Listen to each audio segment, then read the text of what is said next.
Episode 16. Story time. The Knight, the Maiden, and the Smoke Dragon.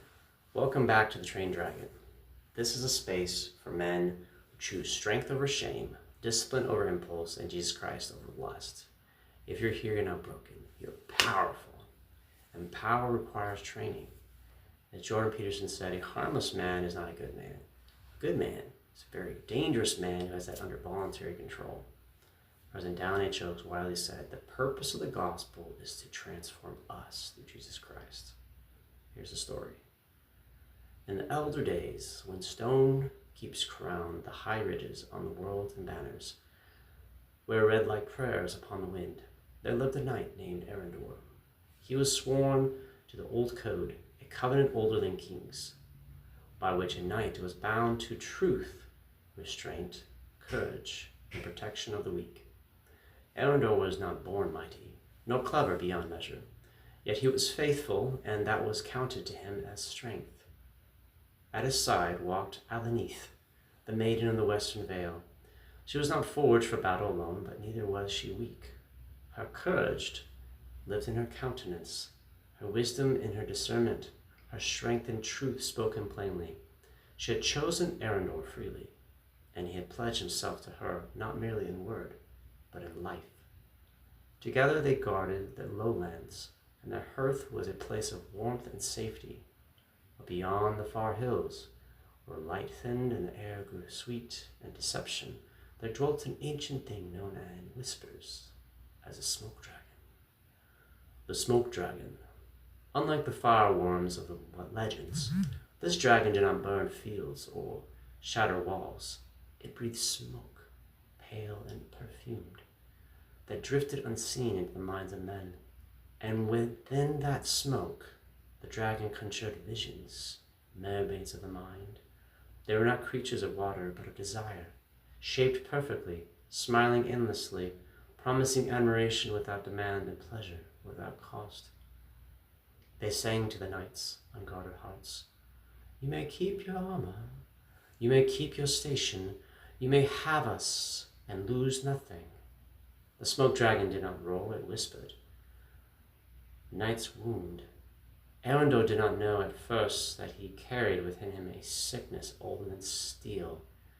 It was not seen upon the skin, nor felt in the bone, but lived in the hidden chambers of the heart. This disease could not be cured by courage alone, nor by will, nor by vows renewed in secret. It awakened when the night lingered too long in smoke. At first, Arundor believed himself strong enough to look without falling, to listen without obeying, to taste without hunger growing, but the disease does not announce itself. It only waits. The first loss. Slowly, Arundor's shield grew heavy. His sword lost its edge, not because he laid them down, but because he trusted the smoke to guard him instead. Alanith noticed before he did. She saw the distance in his eyes, the way his presence thinned, though his body remained. She spoke to him with truth and sorrow, warning him that something was unseen, was stealing him away. Yet shame bound his tongue, fear bent his spine, and so he listened again to the smoke dragon who said, "Don't tell her. This is harmless. She would not understand." And the smoke grew thicker. The unseen night. But Arundor was not alone. As he believed, they walked the roads of the Middle Earth, an unseen knight, older than the mountains and quieter than dawn. He wore no banner, yet all the banners bowed to him. His armor bore the marks of wounds freely taken, and his sword was truth itself. He did not force his presence. He waited. When Arundor finally fell, when the smoke collapsed and the mermaids turned to ash, the unseen knight was there, not with accusation, but with mercy. Your disease is real, and it will kill you if you feed it. You cannot master it, but you can avoid what awakens it. The costly truth. Arundor learned then the law that saved his life. Some battles are not won by standing firm, but by turning away. The mermaids were not merely temptations. Their poison to his blood. To linger was death. To flee was life. He learned that avoiding them was not cowardice, but wisdom. Not weakness, but obedience to the code. And the unseen night taught him how to walk again. Not by smoke, not by illusion, but by daily truth, daily humility, daily turning towards the light. Alaneath too was tested. She had been wounded by the absence, by lies wrapped in silence, by a bound made unsafe. She did not rush back to the hearth.